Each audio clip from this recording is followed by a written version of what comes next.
Vegematic. Infamous for its watermelon smashing climax, made Gallagher a comedy legend. I saw the Vegematic commercial and the anxiety kind of came out of me and I wanted to just smash it with a hammer. The violent gimmick defined his career and hinted at the turmoil in his personal life. I think Gallagher has a heart, but it's very deep. It's in the bowels of hell. In the next hour, we will burrow into the heart of Leo Gallagher Jr. You'll experience his traumatic childhood. He lashed out on me and really let me have it. His tumultuous career. I was trying to say, I'm not here to burn a flag, but I said instead of flag. And his tempestuous personal life. I didn't want to be a dad. I still wanted to be irresponsible, devil-may-care, bon vivant, vagabond. We'll also delve into the knockdown, drag-out civil war between Gallagher and his comedian brother. He was only performing at my pleasure, and so I withdrew my pleasure, and he was over with. It was kind of nebulous. Oh, Gallagher is suing Gallagher. Okay, so, you know, who are you going to believe? This is the story of a comedian who found fame in fury, and it cost him family. This is the story of Gallagher, the true Hollywood story. Her life's ambition was to be a star, and anything could not make up for the public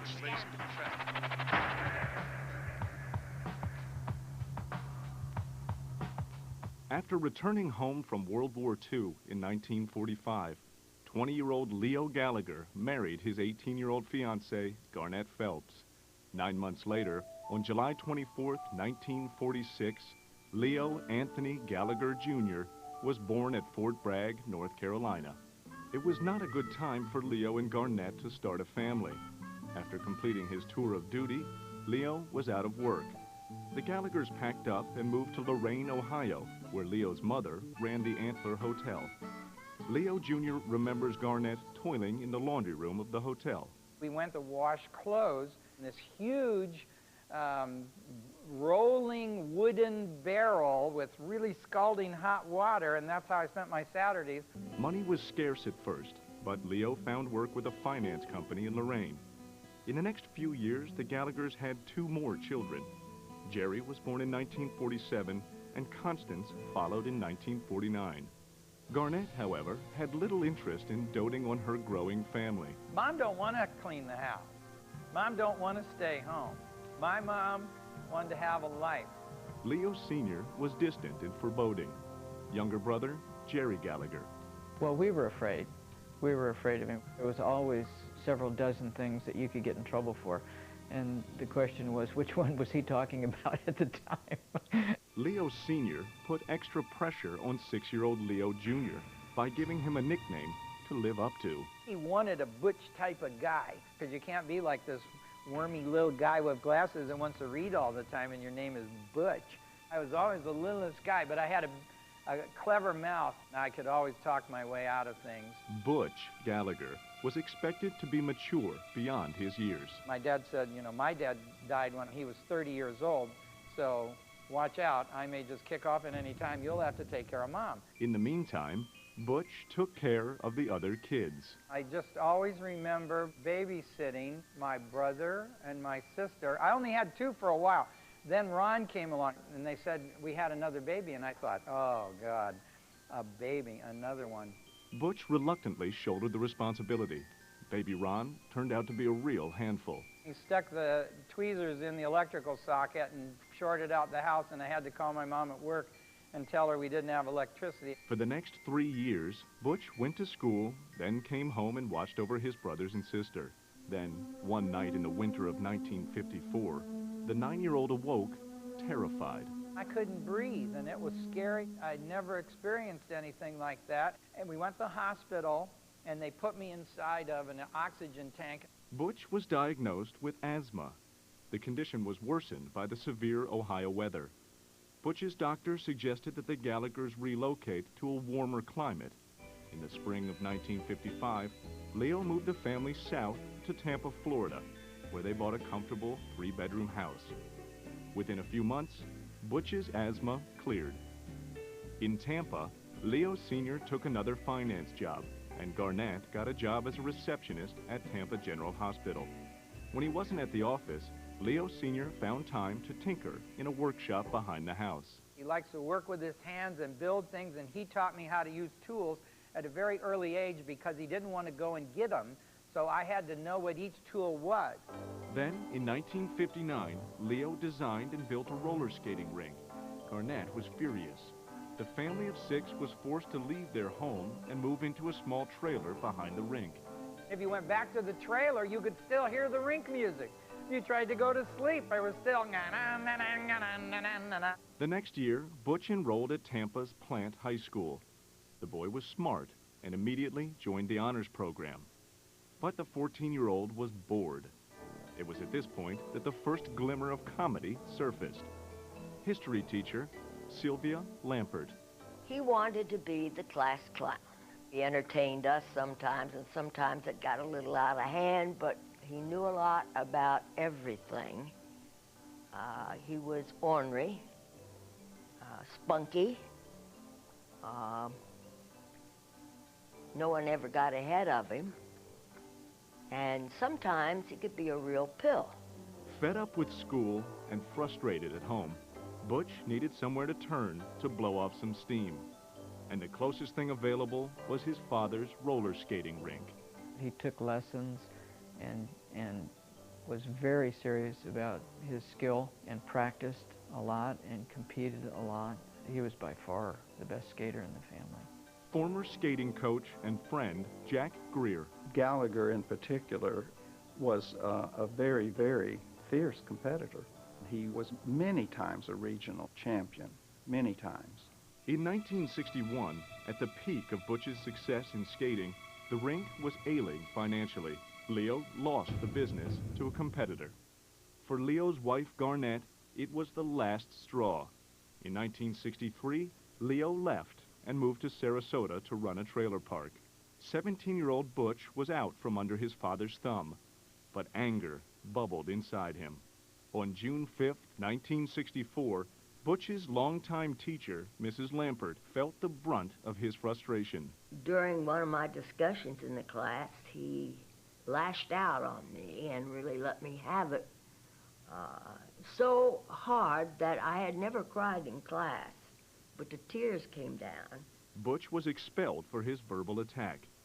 He called his father. My dad said, "You couldn't do it, could you?" You couldn't make it all the way. You know, I thought you were going to be better than me because he got expelled. Butch begged the principal to forgive him. The principal relented, and Butch was allowed to go back to school and graduate with honors. The 18-year-old enrolled at the University of South Florida in Tampa. Away from his family for the first time, Butch became more extroverted. Gallagher's sense of humor blossomed during his sophomore year. While university students across the country erupted in protest against the Vietnam War, Butch led a protest of his own against cafeteria food. I bought these pigs on campus, and I told all the kids to go get all the food on their food cart and bring it out here and throw it to the pigs, because that's all that it's good for. It's so quintessentially Gallagher that he would figure out the most shocking thing to do to make a point. Local papers covered the event, and Butch ate up the publicity. A few years later, the 21-year-old troublemaker was again in the spotlight, this time for smoking pot. I was one of the first arrests in Tampa. They thought I was part of this big ring, and they all came to my friend's apartment where we were arrested. Within hours, Butch was out on bail, but it wouldn't be his last drug arrest.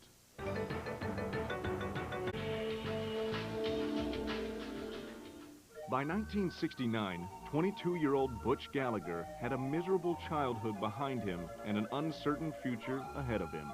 As for career aspirations, there were none until comedy came along. You're looking at this guy going, I'm gonna smash the watermelon, bang! Butch Gallagher graduated from the University of South Florida in the spring of 1969 with degrees in English and chemistry. He set out to look for a job as an advertising writer. After months of searching, Gallagher gave up. Eventually, he settled for a sales job at a chemical company in Chicago. Your job was taking people to lunch. So everybody was fat who was successful. Butch was way too cynical to succeed in a corporate environment. So he decided to get himself fired. Gallagher reported for work dressed like a gangster. I showed up there with the hat and the Tommy gun, and I snuck in and went from desk to desk hiding and shooting, and I believe that started my exit. The 25-year-old returned home to Tampa. Leo moved in with his old skating coach and friend, Jack Greer, and found a job at a local diner. I was being funny behind the counter, and a person said, "You ought to be a comedian." It occurred to me, how do you mess that up? Being a buoyant and funny and the odd person that you are. Then I focused everything, just like roller skating, on being a comedian, and I needed routines and costumes and everything. He had that unique talent and skill to find a situation in life that we pass 100 times a day and don't actually realize, well, it has a stupid element to it, and why don't we all see that? Gallagher was always on the lookout for comedy material. Butch watched lots of TV. One particular commercial stood out. This is Vegematic, the world-famous food appliance. I saw the Vegematic commercial, and the anxiety kind of came out of me, and I said, "Why don't you just smash it with a hammer?"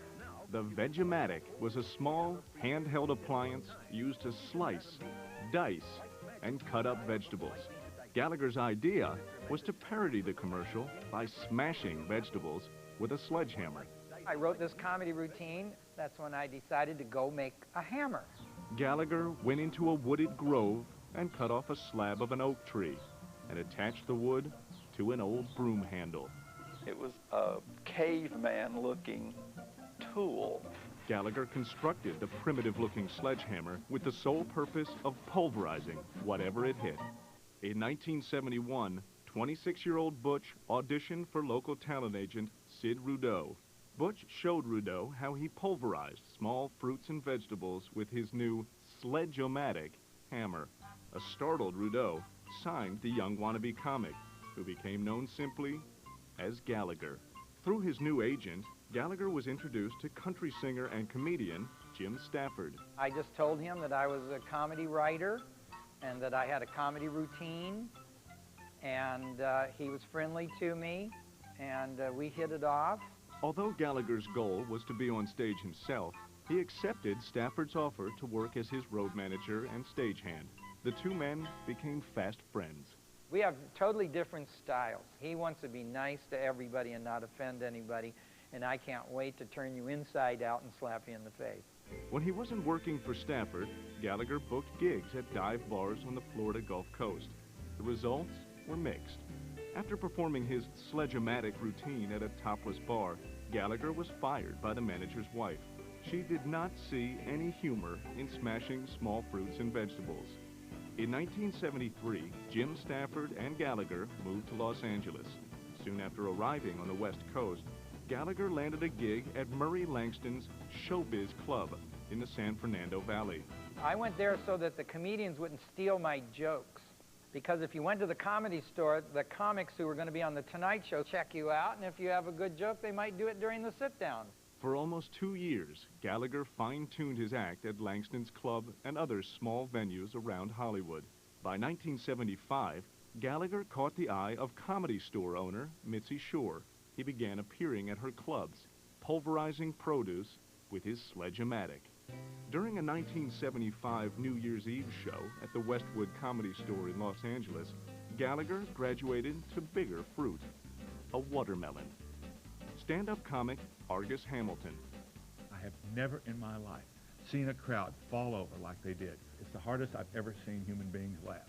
After the performance, Mitzi Shore called. She called, she says, "Gallagher, are you gonna smash a watermelon again?"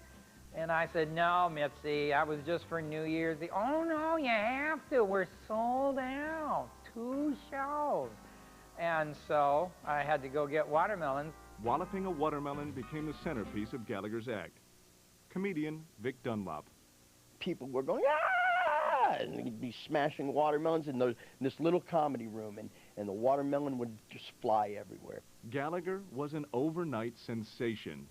He reveled in the attention from the fans, but guarded his act from other comedians.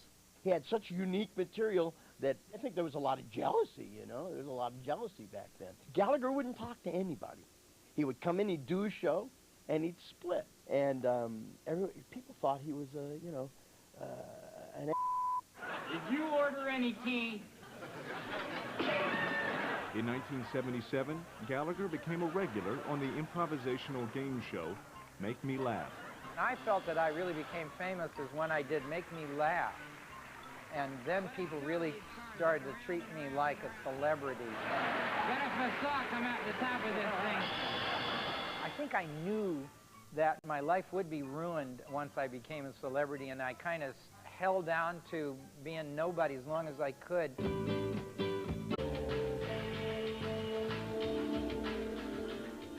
Throughout the early 70s, Gallagher pounded his way to stardom, but the 31-year-old comic had his eye on a much bigger prize. He didn't care about anything else but getting on Showtime. Gallagher was becoming well known, but he had little interest in being a celebrity. Gallagher didn't hang out at clubs or with his peers. He was standoffish. The only real relationship he cultivated was with aspiring actress Robin Riker in late 1977. Sparks flew, and within weeks, the two moved in together. In 1978, an NBC talent coordinator invited 15 comics from LA's Comedy Store to audition for The Tonight Show. Comedian Argus Hamilton made the cut. Gallagher didn't. All along, you could never encapsulate Gallagher in a 15-minute set at the Comedy Store, much less a 6-minute shot on The Tonight Show. Right now, all the women are saying, look at that big metal ball. I could make stuff in there, pour it out. Women love a good big metal ball. Men, they don't give a What are you going to do? Go to war. All right, which way? Gallagher was discouraged, but determined. He spent most of 1978 and 1979 on the road. Gallagher enjoyed a very bohemian existence, meeting new women in every city and smoking pot like a fiend. The lifestyle appealed to him, but did little for his relationship with his girlfriend Robin. Plus, while his career was moving forward, hers was in neutral. It was difficult because she was an actress and I was a comedian. It created tension if my career was happening and she wasn't getting phone calls.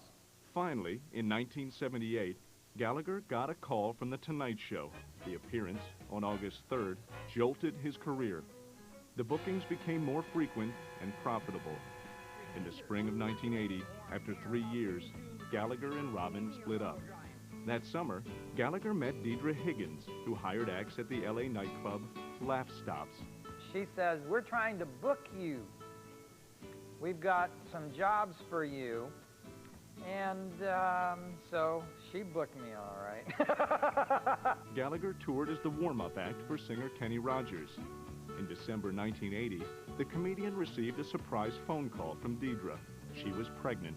I didn't want to be a dad. I still wanted to be irresponsible, devil-may-care, bon vivant, vagabond, king of the road. But the king of the road was going to be a father. On September 16, 1981, Deidre gave birth to a baby girl, Amy. Gallagher pledged to make his little daughter's childhood a more joyful experience than his own. Fatherhood, however, was not going to get in the way of Gallagher's career. Soon after Amy was born, the comic was back on the highway. While in Florida for a gig, Gallagher drove across a Tampa Bay bridge. Not an unusual endeavor, except that Gallagher was trying to roll a joint in front of a St. Petersburg cop. Gallagher was pulled over and popped the joint into his mouth. So I ate that, and then I got my baggie, and I started to eat that. Well, a baggie's wide, and so it dropped on my shoulders. All they had for evidence was that little bit that he got off my shoulders because I'm so stupid. Luckily for the comic, no charges were filed, and Gallagher was back on the road. During this time, Gallagher became obsessed with appearing on Showtime, a cable channel that primarily aired movies. In late 1981, he approached the network with a concept, for a 90-minute special.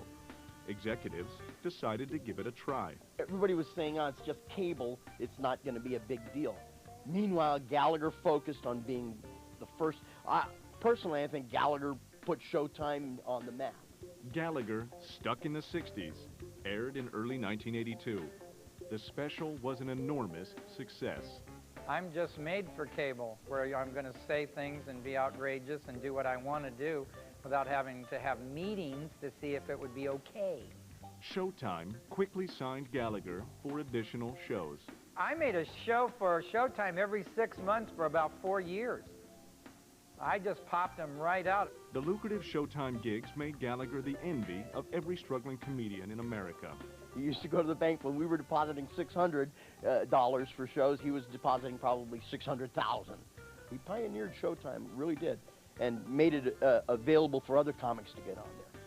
On January 3rd, 1983, 36-year-old Gallagher married 32-year-old Deidre in a small ceremony attended by a few friends.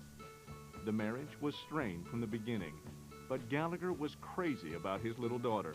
Through her, he found inspiration. Comedian Fraser Smith. He had the big couch, the giant couch, where he played like a kid, bouncing on, taking the cushions off and bouncing on the couch, but it was actually a big trampoline that he put in there. In the summer of 1983, Gallagher made an appearance at the Terrace Theater in Long Beach, California, to tape his Showtime special, Overboard. Prop sculptor Paul Epling was there that night. Gallagher was doing this routine where he was dressed up as a homecoming queen in a gown and a tiara on his head. He had a bouquet of flowers that we hid the microphone in. The crowd was just harassing him relentlessly. Gallagher was outraged. He was sitting there yelling at the crowd as a homecoming queen into a bouquet of flowers. I don't know how many enemies I made that night, but if they're going to be loud and rowdy and goof up my taping, I'm kicking them out. And he did throw them out, all 1,800 of them. Chaos also followed Gallagher into his private life. With his marriage to Deidre crumbling, Gallagher's wandering eye spotted sexy Geraldine Spees. The two quickly became involved. On May 20th, 1988, Gallagher's jilted wife, Deidre, filed for divorce. I got married about a week after the divorce was final with Deidre because she was pregnant. In fact, Geraldine was 4 months pregnant. On August 28, 1988, she gave birth to a baby boy the newlyweds named Barney. So enjoy McChicken and get your McDonald's car tray. It fits just about any car door. For the next couple of years, Gallagher toured frequently and appeared on TV. While Gallagher's career flourished, his younger brother Ron was mired in financial trouble. He'd lost his job as a salesman. Gallagher decided to bring Ron into the act. At the taping of Gallagher's next Showtime special, We Need a Hero, Gallagher asked his younger brother to appear dressed as his clone. Much to Gallagher's delight, the gag worked. Gallagher had a brainstorm. Why not let Ron tour with the act? Ron could perform in smaller venues while Gallagher played the big rooms. The idea appealed to the business-savvy Gallagher. Everyone else was mystified. He's got Starbucks happening here with comedy. Well, how much more money does he need? My God, Gallagher, what are you doing?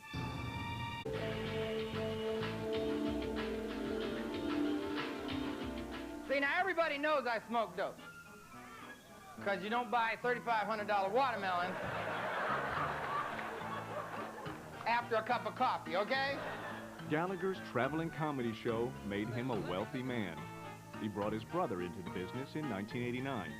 At first, everything was wonderful, but as the old saying goes, familiarity breeds contempt. He's creating some trouble, confusion in the marketplace. By 1990, Gallagher was doing 250 shows a year. His younger brother Ron Gallagher had only performed a few times as Gallagher 2. On September 28, 1990, Gallagher arrived in San Juan Capistrano, California for a week at the Coach House, a popular club. One of Gallagher's props was a fire extinguisher disguised as a penguin. Gallagher swung the fire extinguisher during his act and lost his grip. The fake bird flew into the audience. 29-year-old Robin Van claimed the penguin struck her.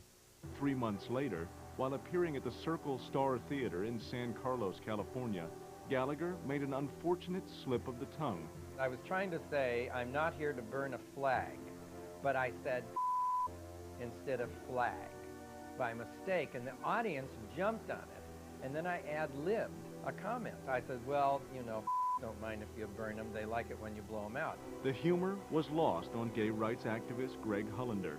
He organized a protest against Gallagher for the Gay and Lesbian Alliance Against Defamation. In December 1990, a group of protesters attended a Gallagher show at the Circle Star Theater. He got people from the audience calling out to him to explain the protests. And so, at one point in the presentation, he dropped out of character to actually address the crowd about the protests. Look, I'm just exercising my freedom of speech. Our response to that would be, so were we? I don't think it's about me. I think it's about them. They felt as though if they picketed my show, they'd get publicity. Gallagher's troubles continued as his marriage to Geraldine collapsed. In April 1991, the couple separated for good. On August 21st, 1991, the Vans filed suit against Gallagher in Orange County Court. Robin Van stated that she suffered head and neck injuries. On July 26, 1993, almost 2 years after Robin Van filed suit against Gallagher, the Penguin case went to trial.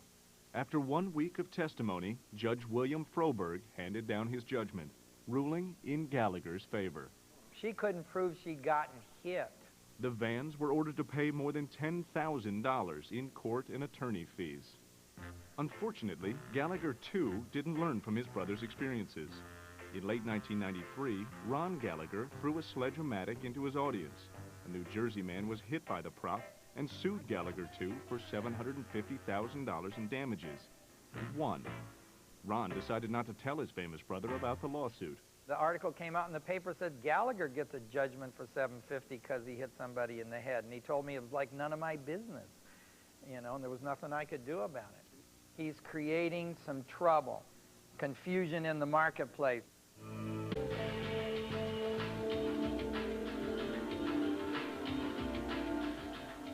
In 1993, Gallagher's brother Ron was hit with a $750,000 court judgment for throwing a prop at an audience member. The real Gallagher was outraged and decided that enough was enough. It was kind of nebulous. Oh, Gallagher is suing Gallagher. Okay, so, you know, Gallagher versus Gallagher. Who are you going to believe? Despite his legal troubles, Ron's Gallagher 2 act was making a killing at small venues. Ron's former manager, Tom Sobel. The idea was, let's have fun with this. Let's make it a family franchise. Let's make it the ultimate tribute act.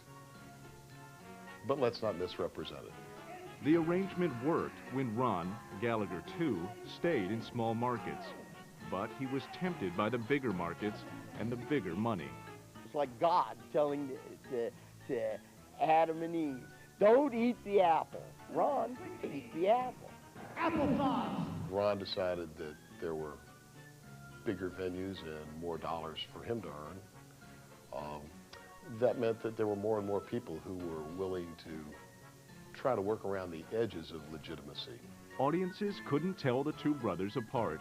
People leaving Ron's show would often think they had just seen Gallagher, despite any statements to the contrary. It was a constant confusion. I'm not sure that Ron ever reached a position of being able to match that political instinct, that sociological commentary. It was just jokes, just funny gags. But it wasn't just funny gags for long. In 1995, Ron severed his ties with Sobel and sought more aggressive representation. He soon found promoter Dave Herman. There was an element of, stress around the show as far as media attacking the show.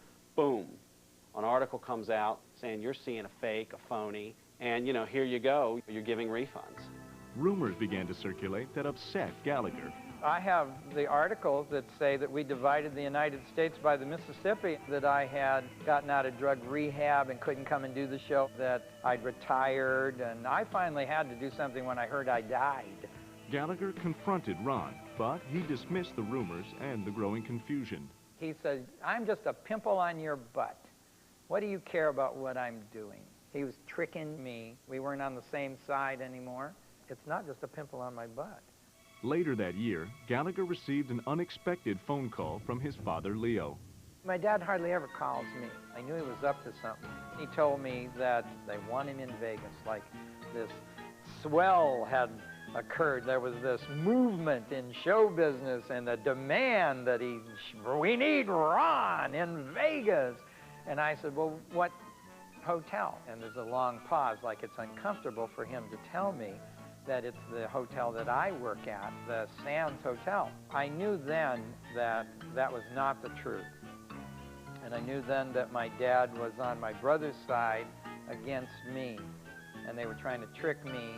Gallagher's relationship with his father had always been difficult, but now Gallagher stopped speaking to Leo Sr. altogether. Brother, Jerry Gallagher. I was less surprised than disappointed. It's a tough thing when there's war in your family like that. For the next 4 years, Ron continued to perform Gallagher's material. In the fall of 1999, Ron phoned his older brother. Ron told Gallagher that he was going to book the 2,500-seat Fisher Theater in Detroit for New Year's Eve. I told him, if you continue this way, I'm going to have to sue you. And he said, you might as well go get your lawyers, because I'm going to go against you in the major markets and offer twice as good a show at half of the price. Gallagher did send his lawyers. On Thanksgiving Day, 1999, Ron's promoter, Dave Herman, received a phone call. My lawyer said, we've just been served with a lawsuit. Gallagher had really done his research. He had all kinds of copyright information, trademark information, and the basis of the lawsuit was trade infringement on Ron. Jealousy. I think it's all about jealousy. I think everybody in my family wanted to be a celebrity.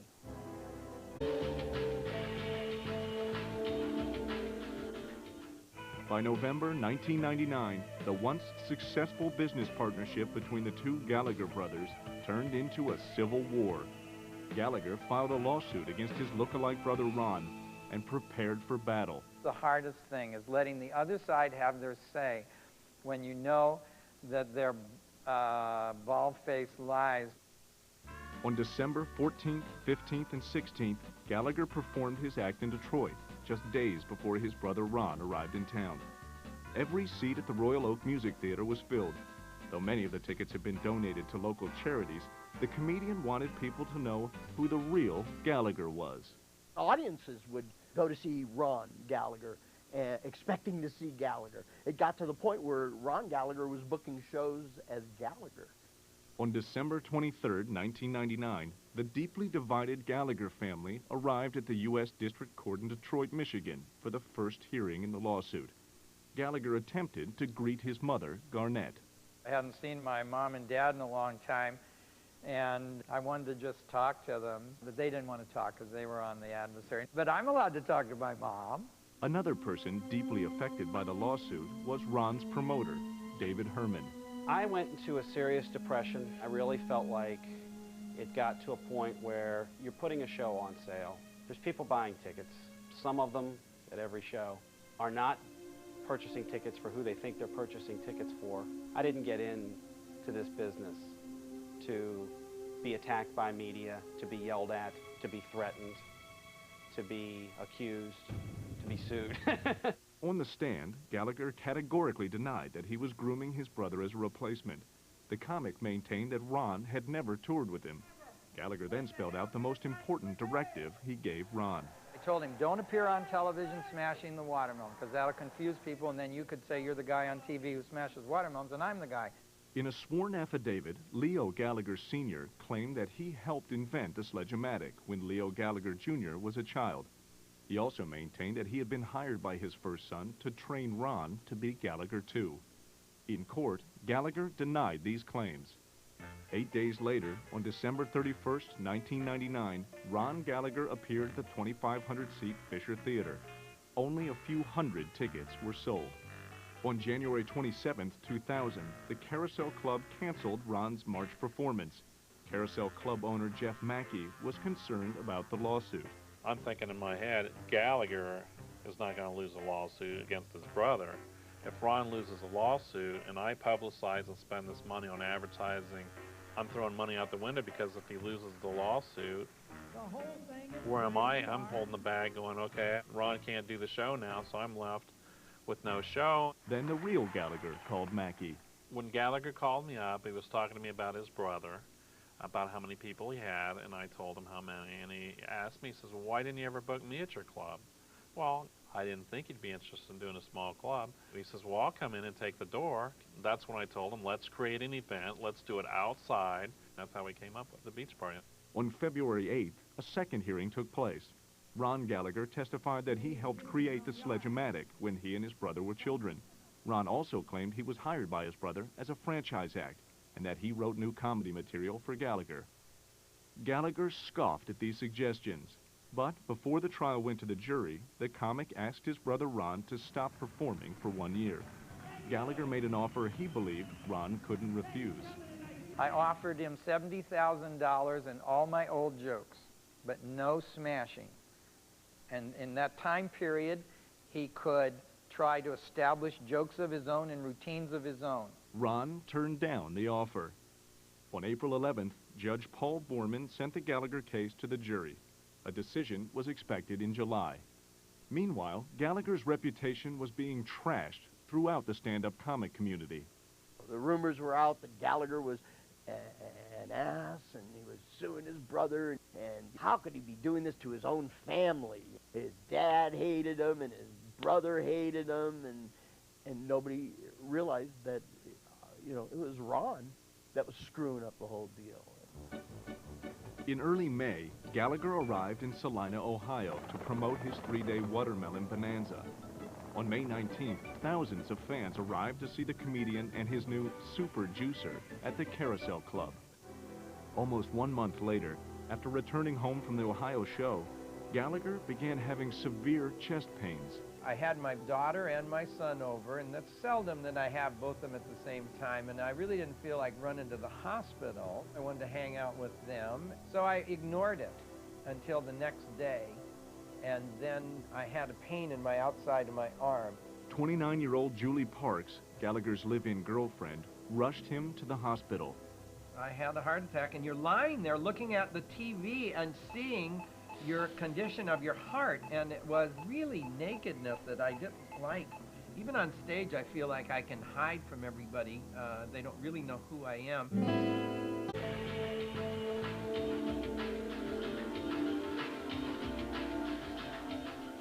In the summer of 2000, 54-year-old Gallagher set out to take back his comedy routine from his brother Ron. But the angry comedian didn't stop there. He was only performing at my pleasure. And so I withdrew my pleasure, and he was over with. On July 7th, 2000, after a 7-month court battle, the jury decided in favor of the real Gallagher. Was a trademark issue. He sued Ron with trademark lawyers. Gallagher had given Ron an oral license to perform the act, and he had told him certain parameters, which meant he could take it back. U.S. District Court Judge Paul Borman restricted Ron from using any images of the Gallagher trademark. Those trademarks included a beret, a striped shirt, long hair and mustache, a watermelon, and Gallagher's signature Sledge-O-Matic hammer. It was a career-ending blow for Gallagher, too. The original Gallagher began a slow recovery from his own setback, a near-fatal heart attack. On July 16th, Gallagher underwent heart surgery. Comedian Vic Dunlop visited his friend in the hospital. You know, you're trying to go and you're being nice to him, and you're going, I'm not fat like you. Why did this happen to me? I don't think that my heart attack was caused by stress because I was always stoned. In August 2000, 54-year-old Gallagher checked out of the hospital and returned to work. 5 months later, the comic was whacking his hammer again at the Redondo Beach Performing Arts Center.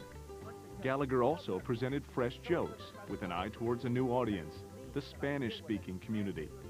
Comedian Diana Ortelli. I think he was just thinking, imagine how much more I could do if I could just conquer that additional market. Gallagher's career was back on track. But the turmoil of the trial drove a permanent wedge between the comic and his parents and brother Ron. I believe he loves his family. It's just that he can't believe what they're doing. My relationship with my fans is my primary important thing in my life. They're my family. Jerry Gallagher would like to see his family make amends. My hope is that ultimately it will get resolved, that there will be forgiveness on both sides, and they'll come together again. I don't see that there's much time left because my dad's getting old. But Gallagher hasn't spoken with his brother Ron or his parents since the injunction was imposed. My phone is there and it could ring. I didn't talk to them for 5 years, but it also means they didn't call me. I think Gallagher has a heart, but it's very deep. It's in the bowels of hell.